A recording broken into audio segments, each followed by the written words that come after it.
I'm working in my permaculture orchard this morning, and I just wanted to share this with you guys. This is my elderberry and pawpaw patch, and I'm working on combating weeds.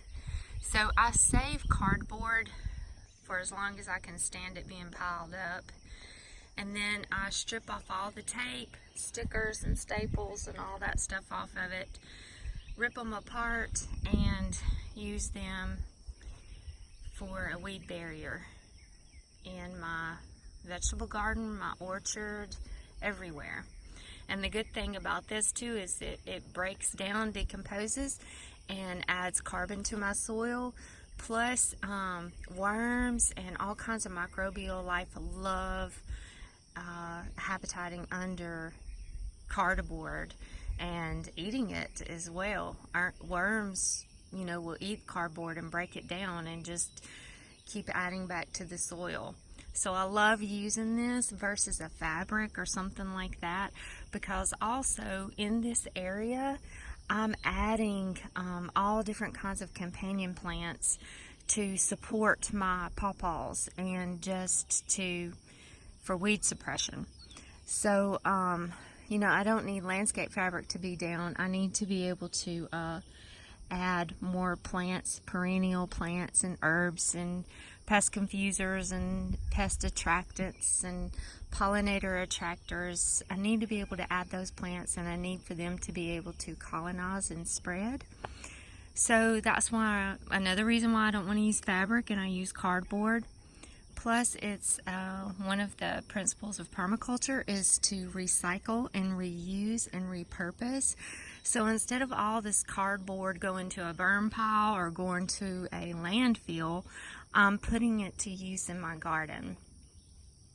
So right now I've broke down all this cardboard. I've got it spread out. I'm going to come back and spray it down really good with water. And then I'm going to put this awesome mulch hay on top of it.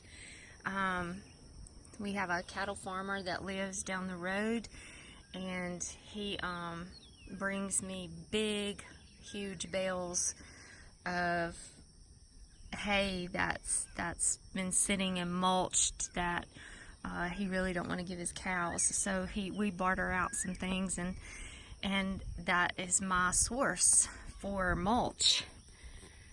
You see my bees? I've got 8 good hives going. I've got 2 more on the way. So that was my goal, was to obtain 10 of them this year. We'll be harvesting honey soon. A lot of these boxes are full and ready. So I'm going to post some cool videos about harvesting the honey soon. This is the rest of my orchard, just a quick view. These are some mulberries, native mulberries, and this is the rest of my permaculture orchard. I've done the same thing here on all of these berms. In the very beginning of this orchard, we covered every one of these berms thick with cardboard, newspaper, leaves, mulch hay, everything we could get our hands on to cover them. And then every spring and every fall since then, we just come back and add mulch hay to the berms. Now, if there's some spots that's really weedy and really thatched and bad, I'll add more cardboard to those spots and just keep applying this principle. But the goal is to get these berms just full of different companion plants, guilds to support the fruit trees, and companion plants to attract beneficials and pollinators, and adding pest confusers and herbs for my use, herbs and shrubs and plants to attract birds. And so whenever I can get these berms just full of all that diversity of plants and herbs and perennials, that's going to be less weeds I have to contend with as well. But I do not spray Roundup or herbicides. Occasionally I'll spray the edge of these berms with vinegar just to help me with less hand weeding. But mostly I just hand weed, and I cover my berms with mulch and cardboard where needed.